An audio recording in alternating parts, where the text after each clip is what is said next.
Good afternoon guys. Pinapagana natin ngayon ang Ford E150 para sa kanyang engine starting, kasi matagal na siya hindi nagamit. Kailangan pandahin ang ating sasakyan para ito'y makapag-circulate ng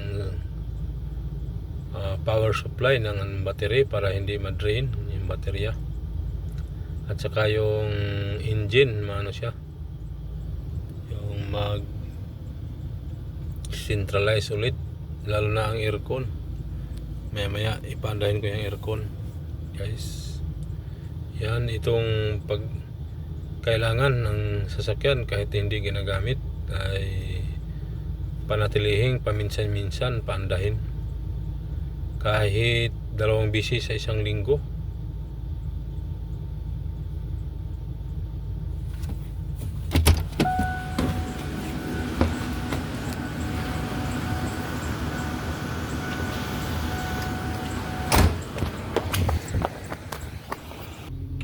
Maintenance engine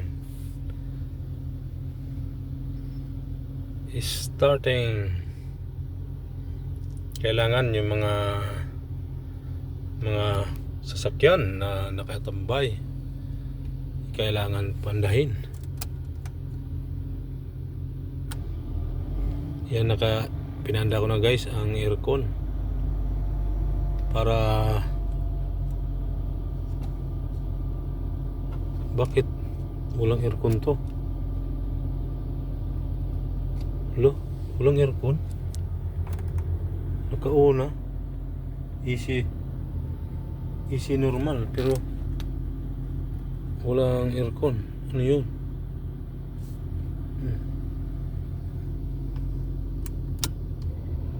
Ayun.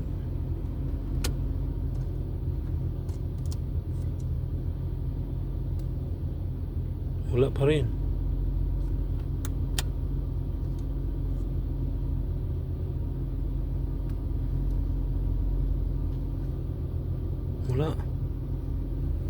Walang aircon ang Ford.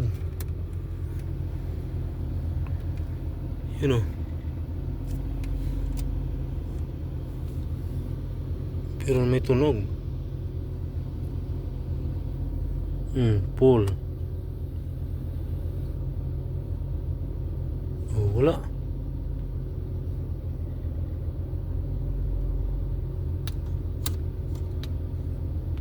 Kagwang. Wala talagang aircon. Yun dapat nung pinaanda nag-ano na siya.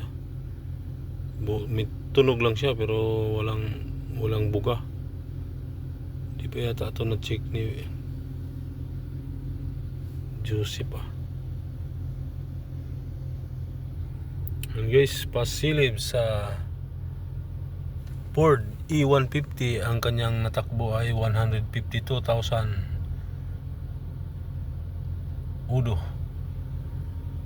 odometer.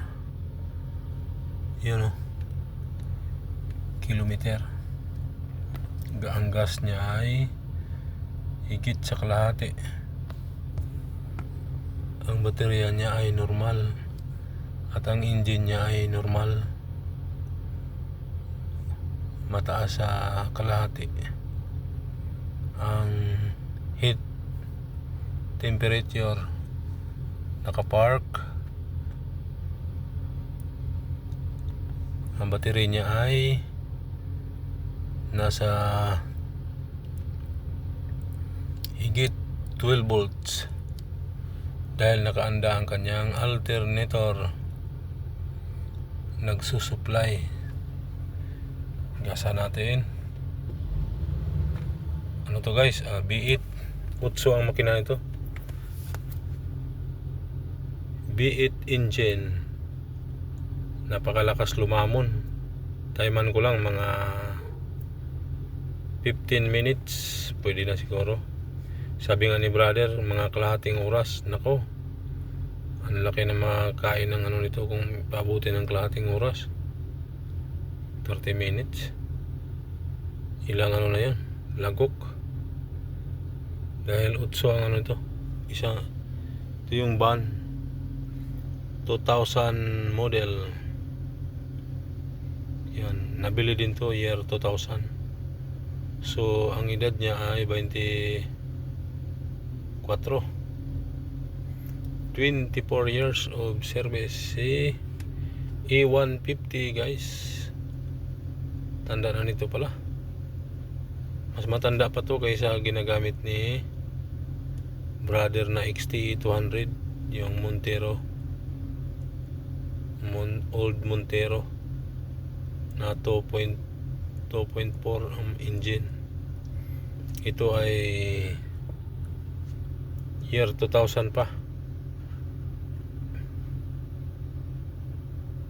Sakto na siguro to. Nasa ano na siya, pero magti 10 minutes pa lang siya mula nung pinanda ko. Yun, nagtaka sila bakit na pinanda.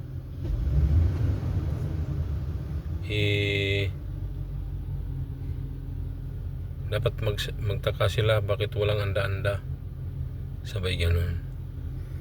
Kasi ang sasakyan, para mapanatiling kondisyon, kailangan mong paandahin. Nagamit man siya yan o hindi, para makapag-circulate yung ano niya, yung engine. Dahil meron siyang baterya na kailangan makapag-produce yung baterya, yung alternator, matcha-charge yung baterya.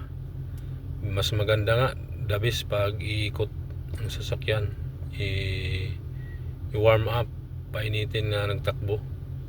Pero ito nakapag-init naman to ng engine dahil nakaanda naman siya. Pero mas dabis yung pati yung gulong, mapapaikot yung gulong, mapapatakbo ng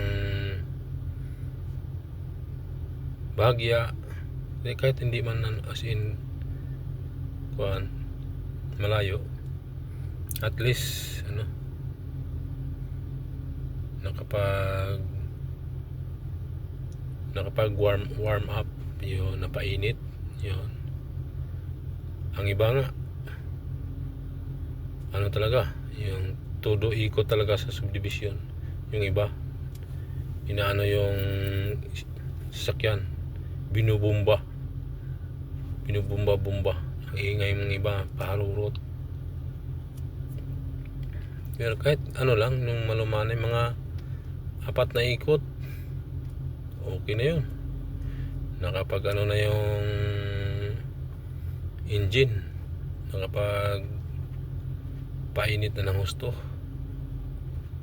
Kagaya nito kasi ang laki ng makina nito, B8. Kaya hindi siya pwedeng gamitin kasi magastos ito sa gasolina. Maganda lang ito pang pamilya na maramihan, puno yon, para isahan na lang sasakyan na gagamitin, hindi na magtig-isa. Ito kasi ito ng 12 katao. Ito